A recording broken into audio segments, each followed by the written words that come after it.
Hello बच्चों, let's read this question. For real numbers alpha and beta consider the following system of linear equations x plus y minus z is equal to 2, x plus 2y plus alpha z is equal to 1, 2x minus y plus z is equal to beta. If the system has infinite solutions then alpha plus beta is equal to. तो यहां से मैं alpha plus beta का value बताना है. Start कर लेते हैं हम की कॉन्सेप्ट से.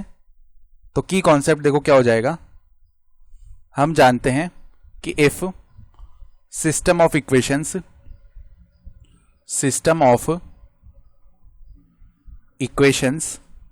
किस तरीके की इक्वेशन है. देखो यहां पर हम लिख रहे हैं a1x plus b1y plus c1z is equal to d1, फिर a2x plus b2y plus c2z is equal to d2, और a3x plus b3y plus c3z is equal to d3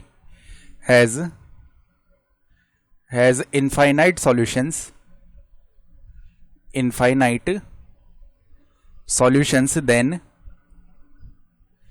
then जो रिक्वायर्ड कंडीशन है डेल किसके equal होगा, del 1 के. ये किसके equal होगा, डेल 2 के.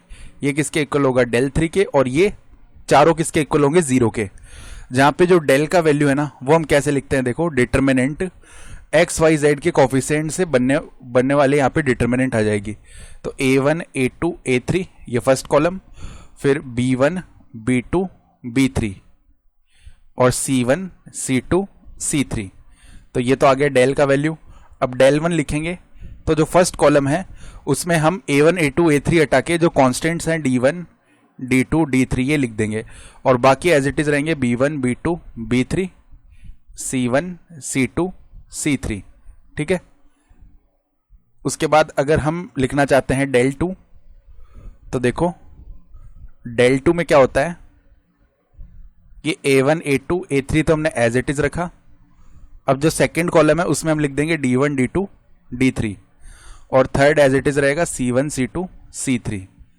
और अगर हम लिखना चाह रहे हैं डेल 3, तो यहां पे देखो क्या हो जाएगा, a1 a2 a3 as it is रहेगा, b1 b2 b3 as it is रहेगा, यहाँ पे d1 d2 d3 आ जाएगा. तो अब देखो इनफाइनाइट सॉल्यूशंस हमें दिए हुए हैं. तो अब अगर हम सबसे पहले डेल को इक्वल टू 0 करें तो डेल का वैल्यू निकालेंगे पहले. वो देखो किसके इक्वल आएगा, x के कोफिशिएंट्स 1 1 और 2 हैं. तो x के कोफिशिएंट्स 1 1 2 आ गए. फिर y के कोफिशिएंट्स क्या हैं, 1 2 और माइनस का 1. तो 1 2 माइनस का 1. फिर जो z के कोफिशिएंट्स है वो है -1 अल्फा और 1. तो -1 अल्फा और 1. तो इसको एक्सपेंड कर लेते हैं हम फर्स्ट रो के रिस्पेक्ट में. तो 1 आ गया, मल्टीप्लाई में क्या आएगा 2, और प्लस में कितना आ जाएगा, प्लस में अल्फा. देन माइनस आगे 1 है, फिर 1 मल्टीप्लाई में 1 1 हो जाएगा, माइनस का 2 अल्फा ये आ गया. फिर आगे माइनस का 1 आ जाएगा. ठीक है, -1 और माइनस का 2 मल्टीप्लाई 2 4 हो जाएगा. तो इसको इवेल्युएट किया हमने, तो 2 प्लस अल्फा और -1 प्लस 2 अल्फा, और यहाँ पे -5 मल्टीप्लाई में -1 प्लस का 5 हो गया. यानी कि देखो अल्फा प्लस 2 अल्फा हो गया 3 अल्फा, 2 -1 1 हो जाएगा, और 1 प्लस 5 कितना हो जाएगा 6. ठीक है.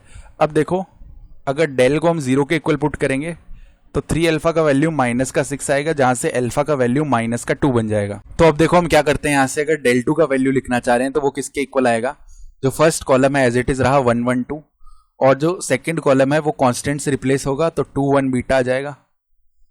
और थर्ड कॉलम भी एज इट इज रहेगा, तो -1 अल्फा का वैल्यू -2 और 1.